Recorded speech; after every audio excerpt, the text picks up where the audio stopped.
Good morning, everyone. Well, I'm very pleased to welcome back to the show. Now, I must say it's been a couple of years. Tien Neo Eamas. Welcome back, Tien. Hello. How are you doing?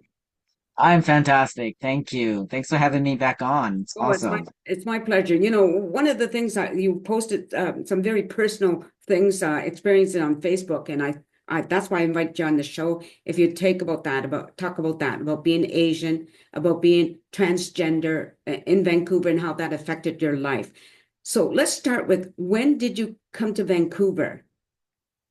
I've been in Vancouver since 1987. And I did come on a student visa from Singapore. And have been here. I've lived in and around the Vancouver, Greater Vancouver area, all this time. And this has been my home base for 30 over years now. Right. So when did you realize, or did I don't know if that's the right term, okay, that you were transgender? Um, It's funny, in the beginning of my book that will be published next year, um, I begin with when I was a child. When I was 5 years old, I thought, what is wrong with this planet? Why are there only two kinds of people? Why are there only man, woman, boy, girl?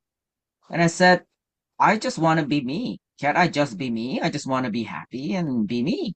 And why do they keep insisting that I am a girl? And why do they keep making me be a girl? And that has till now been such an awareness that I came with. And so that is always a funny question, right? If how did I know I was transgender? For me, transgender is a construct that's created on planet Earth by human minds with subjective brains, making meaning and giving value to everything. I simply am. And it is necessary in this point of time because trans is an expression and a being state, a human expression in varied body forms and expressions because, and necessarily so, because we have lived in a very binary bound model that's stuck in a human construct of what is supposed to be man, what is supposed to be woman. So it's very important to acknowledge trans as a movement now that is expanding human consciousness. So Okay. when you're asking me that question, when did I realize I was trans? I just am.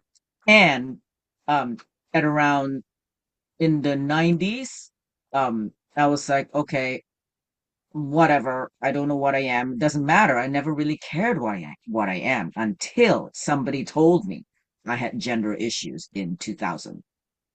And so when I saw what was next and what was available, I went, okay, that's great. That makes sense. Let's just go that way because that is much truer to my expression, given that my how I'm read of as woman and or expected to be woman at that point was extremely limiting for my soul's full expression.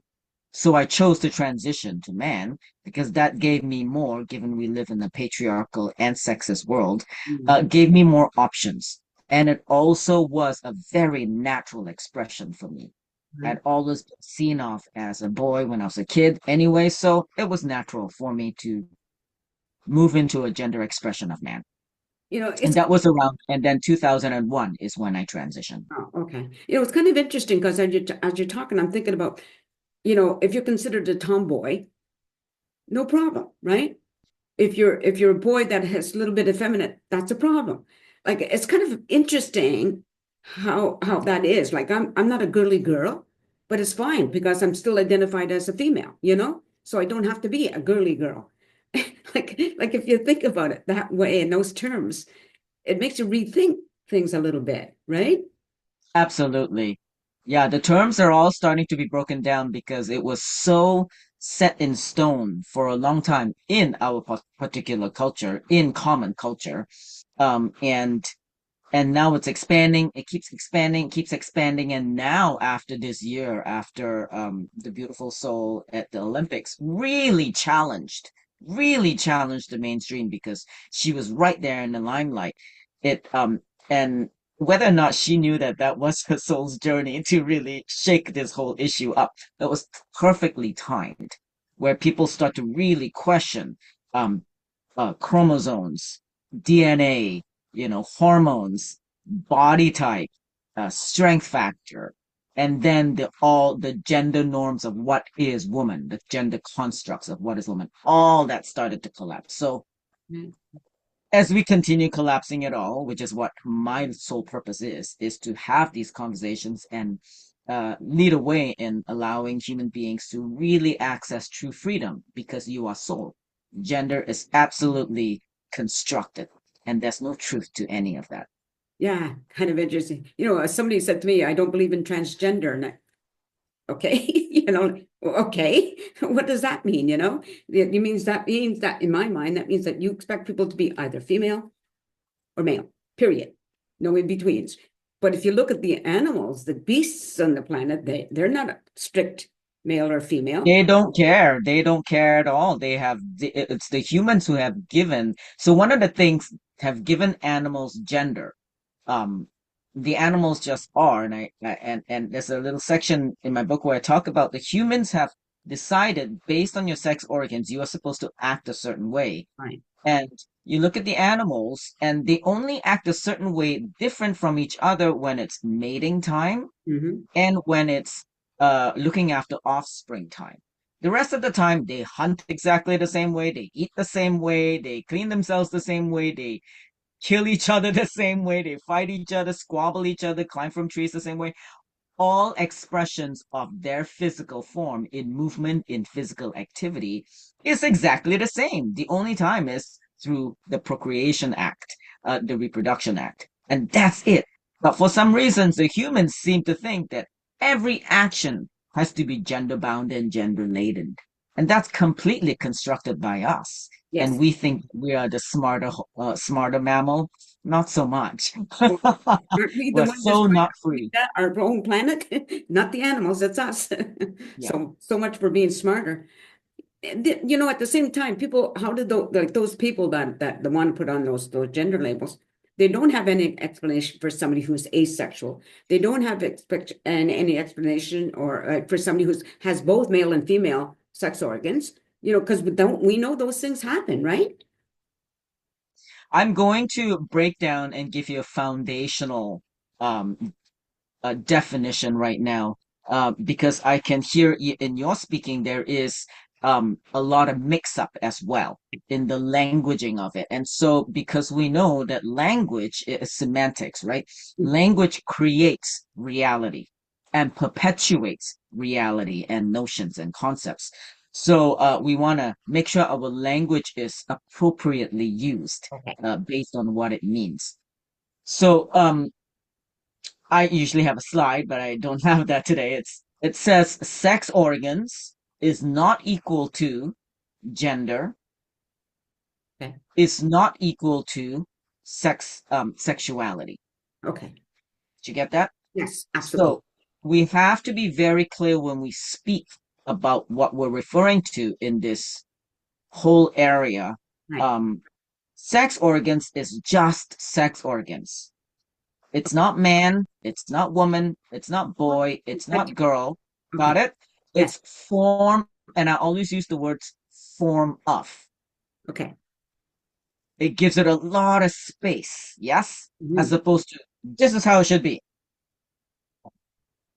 And then allows the mingling and the mixing depending on the human form that this body is, the sex organs this body has. So we say form of male sex organs, form of female sex organs. And I'm clearly using those words specifically because human beings need to have identifying words to give them some construct. So they know we're talking about male sex organs or form of male sex organs. We means this form, right? The Right. form of penis and testes. Right. This form in whichever variety, whatever size, whatever shape, whatever additions and or not. And then same with form of female sex organs, meaning the vagina, clitoris, and vulva. Form, mix, anything, just some form of it. Do you get that? So when we talk about sex organs, that's all it is. And it I also see. does include the internal system Mm, of the hormones, chromosomes, and the DNA that we don't really know anything about. And so we want to be clear that that is sex organs. Gender expression or gender is purely constructed. Do you get the difference? It's yeah. subjective, it's not objective. Okay. Sex organs is objective. It's right there. You can see it.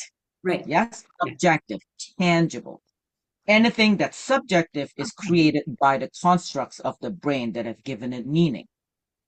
Now, there's no problem with giving things meaning. The only problem in this whole area, this is where it gets challenging, is when we gave it value. Okay. When we gave gender value because we said man is better than woman, Yeah. Right. right? At some point, that happened in most societies Mm, in common culture now. So now we're dismantling all of that. It's a beautiful time. All those constructs are collapsing. It's a big mess on planet Earth, and it's part of our evolution. So we want to be clear. Gender is just how we present, how we act, how we look, how we do our face, how we choose makeup, whether we like colors, whether we like femme expression, whether we like masculine expression. And at points, it's also used as an identity. However, for me, I like to keep gender purely expression, so it runs in the realm of choice. I feel like wearing nails today, my colored nails, while I'm walking around in my dress shoes and tie. okay. That's my gender expression. Right. Okay. Got it? Yeah. Very good. Now then, the third aspect to the equation or non-equation is sexuality. Sexuality has got nothing to do with your sex organs at all, has got nothing to do with your gender. It is simply what turns you on. Right. And it could be, intelligent conversation turns me on. It could be purely the animal lust factor. Sex organs turns me on. Whatever. Anything could turn you on, and that's sexuality. You see the difference? Yes. Absolutely. And we need people who are ready to make these distinctions and to, what I say, upgrade your gender IQ. People who are ready and willing to do this work. This is the foundational equation that we need to all get so clear on Right. so that we continue in our language and our speaking, not to perpetuate the confusion. Yeah. So So go ahead. ask the question. Well, I was just going to say, so in that sense, do you think it's getting better? Are people learning? It, I know I have been in this conversation for over 30 years. Hmm. I have talked about this even when I first transitioned, and people had no idea what I was talking about. So finally, I had to be patient and wait. And now, 20 over years later, people are starting to get it. We are moving. We are getting better in the sense of we are evolving. Now, our concept of getting better is a little bit too immediate.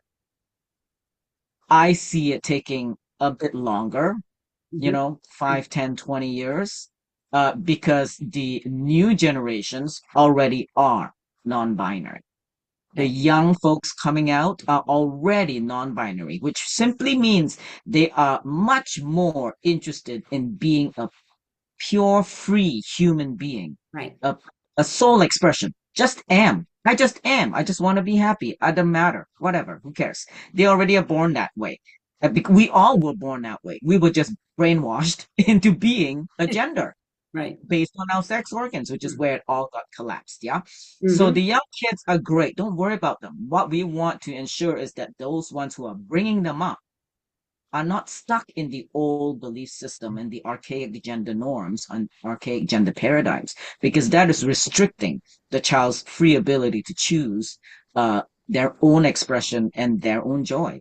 Yeah. So And part of this, mhm. I was just going to say, and there are examples of parents trying to do that to those children committing suicide, or like when they're being forced to be something that they don't believe or their essence says, no, that's not who I am or what I am, right? Yes, and that was, why I attempted suicide, at age 41, Mm, um, 2009. So I'm I know why so many of us have killed ourselves because we have never been seen. For me, it's not so much gender is part of it, but what it is because the world only sees human beings as gender, particularly at those times. When you are not seen to fall into their notions of what gender should be, they don't see you. So for over a decade, I wasn't seen. right. And not that people, they wouldn't be with Tien. They would see Tien, this humanoid form, and then get like confused because their brain that was so washed into either man, woman must look a certain way, didn't know what to do with this one that looked a little bit different. And it wasn't like the cool 80s with George Michael and androgyny, as you say, right? Mm, Androgyny was great, but once people figured it out, oh, that androgynous person has form of penis and testes. Okay, now I can be at rest, right? yeah, Or that androgynous masculine looking woman. Oh, okay, that one has, form of vulva, whatever, right? In their mind, then they can have peace. But if you look at someone who just doesn't, just kind of shapeshifts the way I've shapeshifted and or just being fluid, they don't know what to do with you. And so because they don't know what to do with you, their animal instinct kicks in. right. They have to figure it out and they spend their whole time trying to figure it out and they're never, ever talking to Tien. They're never present with Tien. They're always in their head. People are already in their head all the time, but this takes it to a whole different level. And so a lot of people have not have ended their lives because we were never seen and never acknowledged, and then as a result, never nurtured, never cared for, never respected. So with the kids who are going through a lot of the upset, and the anger of being forced into a gender, that's exactly the same thing. They just want to be free. They just want to be happy. Stop telling me who I am. They don't even know who they are yet, but they're not a gender. Can we just allow people, humans, children, to just be who they are? Who cares Yeah, what sex organs they have? Only their doctor, their lover, and the person who wants to breed with them ever needs to know what our sex organs are. right. Nobody else's business. But it's a primal instinct that we've now brought into the 21st century that we think that we should know. No. And as you're aware, there's this false belief by many, like we have a group in Chilliwack here who are the activists, I say that loosely, who believe that if you're not identifying as male or female, you're somehow trying to indoctrinate the young children. Yes. I, I've had First of all, I can laugh about it because I've gone through so many, over 10 years of isolation and Mm, so much hatred, so much subjected to people's hatred and ignorance. And of course, being racialized and immigrant and disowned by my family, the marginalization has been extremely profound. right, So the intersectionality of my body form of color. I'm not a millennial and I'm not a Gen Z where it's way cooler to be whatever fluid gender you are. right, I'm a Gen X. There was zero. I was the first Asian trans man to come out in Vancouver. So in all of my communities, even the queer communities, I was the first one and they didn't know what to do with me either. Right. So everybody had to go through our expansion. The queer community has always been much more aware of diversity. And this was the pop in their own awareness yeah, that, oh, gender is getting challenged and expanded as well. And they did a great job expanding very fast once more of us came out in that community. And at the same time, given that that was my experience, I've had to do a lot of spiritual growth, a lot of spiritual growth. Um, Hence, the suicide was a very, very valuable, mind blowing, and life changing experience for me. right, Hence, I can have humor about it when I look at human beings being hateful. and being ignorant with their choices and their actions around this whole gender thing. Once again, so what happens with their hatred and their ignorance, which really comes from fear, Mhm. um, is that the first thing they've done is that they've collapsed all those meanings. Okay. They thought that that body with form of sex organs of, say, penis, testes, should be called a boy or should be called man. Right. Well, no, let's get real zen about it. I have a strong Buddhist background. Let's get so zen about it. That's just a body with form of penis and testes. That's it. Doesn't mean anything. Right. But because society and so many common cultural societies um is founded on man identity, means it was born with this set of sex organs. It must mean man. It must mean this amount of power, strength, ability, wealth factor, value, hierarchical, ownership, all of that, right? It must mean all that. All that's collapsing. That's why they're so upset because their value, what they value in life and what has been their foundation for what life means is collapsing because all of it is based on an archaic, Mm. patriarchal gender paradigm. So it is about the young kid, but it's really their whole life is falling apart.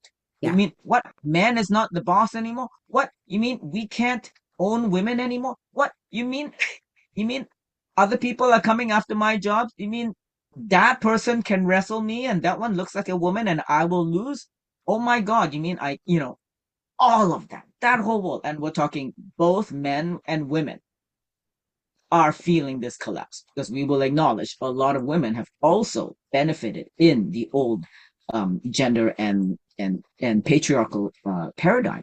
We do know that they felt safety, they felt all that's collapsing for them. So that's what's going on, and so then they're attacking all of this Okay. when really um the kids are just being kids. Let the kids be happy, be much more interested in it Mm. being true to itself and being happy and joyful and safe and well. Let's just be more interested in that than going around, forcing human beings to be something else. I think it's maybe an explanation. I don't know. It's like, well, if this is no longer true, then what Yes. is? Why was I believing Now. it? Right? Yes. Exactly. It's an existential problem that we're having Right. because all these constructs that were all made up, all subjectively created by humans, not by the animals, not by God, not by anything, but by us, Mm. is falling apart. We thought for centuries this was what life was about. Right. No, you thought that's what life was about. And it's not true. And it's all starting to fall apart. So there is an existential crisis right now with people, and they're just blaming the trans people and they're blaming, the people because we're challenging. I think years ago when I started writing one book called Gender, the Final Frontier. Right.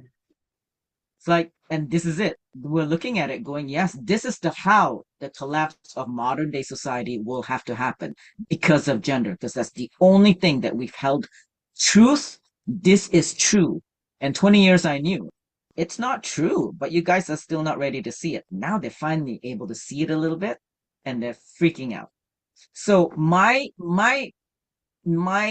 wisdom or lesson for people to leave people with on both sides, people who are feeling challenged by the gender expression, the gender expansion and evolution, the ones who are receiving a lot of hate, the ones who are struggling, and the kids are having a hard time because people are is to even if they have less power because they're young people. For me, it's really important for the youth and for other humans going through this to come back to some source of faith, Mm. is to trust that it's okay. It's really okay. This is part of the journey. This is the part of the journey of unlearning and then growing into something new and Right. something so profound that we don't know yet. I can see it. I'll have flashes of vision for what humanity looks like even 50 years from now. because that, I am a spiritual teacher, so that is part of my gift. Right. I can see what's possible, and I know human beings to be pure souls. I see human beings as pure souls, and then I see their mask of their so-called gender that they think they are.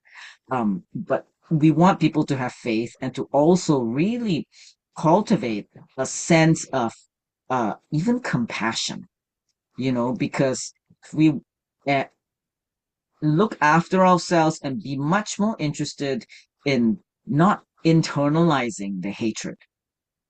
It's not about you. You are a perfect, beautiful human being. And you are here to, as a result of the world expanding. And we want you to stay true to yourself. And if it's okay. If you feel the pressure to have to be gendered, it's okay. If it keeps you safe, do it. But do it because it's not who you are. You just know it will keep you safe for a while, which is why I transitioned to man, because it would keep me safer. Right. Okay. Just thinking about how anybody who's had children or seen children or interacted, talk about their innocence, right? They are just who they are. They will talk to anybody, play with anybody. They don't care about, even if they can't speak the same language, they don't have the same color skin. And yet then they go about, and I'm probably guilty of that as a parent, go about identifying them or trying to put them in a category and then changing that innocence to what we think they should be, Yeah, right? yeah. Because we made that part of our teaching modalities. It is important for, those games where you would put like a square and a circle thing, right? The tactile awareness and spatial awareness that we all needed to know. We needed to know that basket of apples, these are apples, these are oranges, this is a banana, like that, because of brain development. But one of the things that the humans did was that they started to throw the game of gender in there. Right. You're a boy and you're a girl. Why? Because you have these kinds of sex organs, and you're a boy. Why? Because you're this kind of sex organs. So if you're in a boy camp, you must wear this, you must behave like this, blah blah blah blah blah. We know all those gender traits, right? Right. I'm just sorry, we've got 10 minutes left, or less than 10 minutes left. You're like what I appreciate with speaking to you today is you're the first person I've spoken to who's clarified Mm-hmm. so Yes. much. Thank you. I've known other people who are transgender, and we've spoken, but not on the same level. Yeah. Not bringing the Thank you. awareness that you are at that point where you are at with all your awareness. And so I really appreciate that. And I'm really hoping that other people will listen and without fear, because accepting is that something is, it's not scary, really, when you think about it, right? Yes. Like Absolutely. Thank you for that. Because for me, on both parts, right, whether someone's receiving a lot of hatred and pressure about being a gender, the way it's constructed, and or someone who is feeling like they want to pressure because there is an insecurity and a fear, like I right. said, an existential crises. My commitment is that people have compassion on all ends. Mm. I don't, I always tell people, bring on your biggest haters to me, bring it on, because for me, I am not interested in perpetuating the hate. For me, that continues perpetuating the cycle of hate and war. Right. For me, I can understand why people are insecure, afraid, and hateful. I may not at some point want to have conversations with them because then I can only handle so much, spit and hatred at me. I am still a bit of a softie in my heart, right? So I will feel upset when that happens. But to have compassion all around, and for people who are um, pushing the anti-trans agenda, Yeah. to sit back and be quiet and to just notice their insecurity and their discomfort with this. That's what we want you to look at for yourself first. And it's okay. It's okay. We've all been there. I've been there. Mm. Lots of people have been there. And it's okay. And the most important thing out of all of this is to come back to love and connection. I think That's all that matters. I think that's where we're a good place to end it. Um, Wow. All I can say is wow. Thank you very much, Tien. To the audience, you've been listening to Neo Eamas, and I'm going to air this on Monday for your benefit, Tien. Um, Fantastic. Thank you, everybody, for watching this show. And I really hope listen to this, take the time to listen, and perhaps share it with people, who may be thinking the way you think and the way you used to think, and get some, it's enlightening. It really is enlightening when you listen to other people come with a conversation that is different from your belief. It's just very good. Anyway, I'm sort of babbling a little bit here. Thank you, everybody. Take care and peace out. Thank you. Thank you. Thank you so much, Gian. So this, like as I said, is going to air on Monday, and I will send you the link at that time. Okay. Did you want to have more conversation after this or not? Are you done now? I think we're going this for today, but We I could think what start. we'll do it is maybe is a month. What I would like to talk about if next interview, if you're okay about it, is how Absolutely. I can talk about anything. okay, it was how you were treated, like the when people first realize like, so, hey, you're different, like why are you different, and then what they did to you or how they treated you as a result of that. Yep. So maybe in January. Yep. Yep. Message me. I'll be, yeah, I'm in a very different mode in January, which is great. I do a lot of quiet and quiet time, but Okay. we just need to schedule it in. So anytime after, send me a message after the 5th of January, Okay. and then we'll set something up. Sounds good. Thanks again. I really appreciate your Thank time. you for the opportunity. You're Thank you welcome. for your feedback as well. Bye for now. Okay.